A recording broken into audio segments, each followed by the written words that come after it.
अब यूपी के परिवारों को पैतृक संपत्ति बांटने के लिए भारी स्टैंप ड्यूटी और रजिस्ट्रेशन फीस नहीं देनी पड़ेगी। योगी सरकार ने मंगलवार को बड़ा फैसला लिया है। अब पार्टीशन डीड यानी कि संपत्ति विभाजन के कागजात पर अधिकतम 5,000 रुपए की स्टैंप ड्यूटी और 5,000 रुपए रजिस्ट्रेशन फीस लगेगी।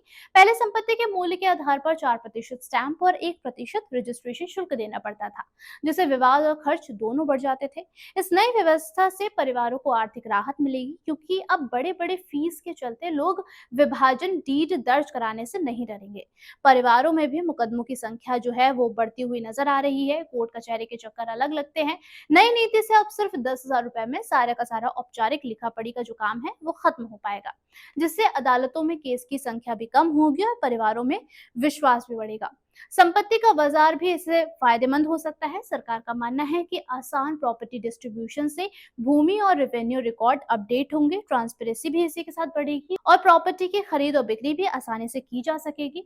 दूसरे राज्यों जैसे कि तमिलनाडु, राजस्थान, कर्नाटक, मध्य प्रदेश में ऐसे निर्णय पहले ही लिए जा चुके हैं और वहां विवादों में कमी भी आई है। तो अगर आपके घर में पैतृक संपत्ति का बंटवारा होना है तो अब रजिस्ट्रेशन की चिंता नहीं होगी। सरकार की नई व्यवस्था से रिश्तों की मजबूती भी होगी और आपकी जेब पर भी बोझ कम पड़ेगा।